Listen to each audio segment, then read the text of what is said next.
Encore la démocratie, ça ressemble à ça. Toutes les décisions publiques seront désormais arbitrées en intégrant leurs coûts pour le climat.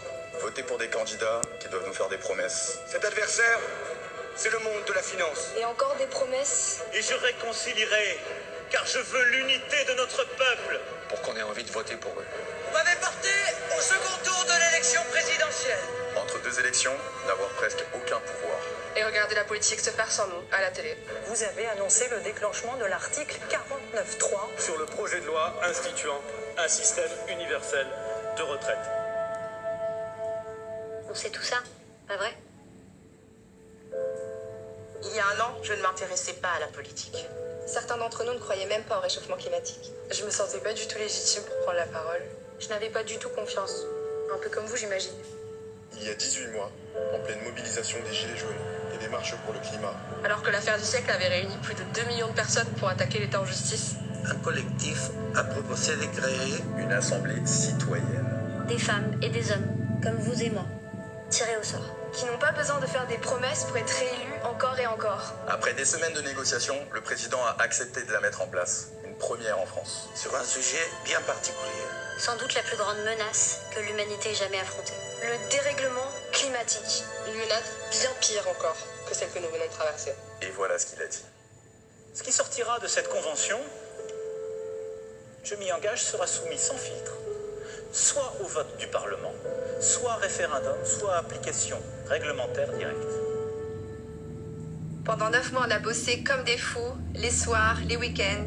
On a auditionné des scientifiques, des économistes, Des banquiers, Des agriculteurs, des juristes, des syndicalistes, des urbanistes, des chefs d'entreprise, des ministres. On a construit un plan pour éviter la catastrophe climatique et sociale, mais aussi pour que notre futur à tous soit plus beau. On a cherché des solutions qui respecteraient tout le monde. et d'abord les plus pauvres, les plus fragiles. Des solutions pour relancer l'économie, sans mettre la planète en danger. On sait que c'est pas gagné d'avance. Mais si ça marche, ça sera historique. 9 mois plus tard, les citoyens ont fait le job. Et maintenant, c'est au président de tenir sa parole.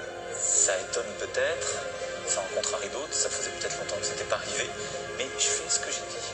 Alors pour eux, pour nous, pour les Français, Maintenant, c'est à votre tour, Monsieur le Président. de tenir votre engagement, comme nous avons tenu le nôtre.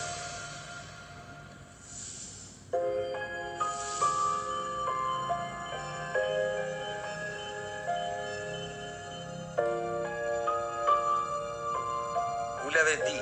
Plusieurs fois. Maintenant, faites-le. Les décisions à prendre engagent notre avenir à tous. nous devons tous participer à les prendre. Faites-le, Faites-le. faites-le. Faites-le. Ce sera un moment historique. La chance de construire le monde d'après. Et d'inspirer d'autres pays en Europe. Faites-le. Faites-le. C'est notre responsabilité face à l'histoire. Le mouvement citoyen ne s'arrêtera pas. Il s'agit juste de savoir Si on continue comme avant, ou pas.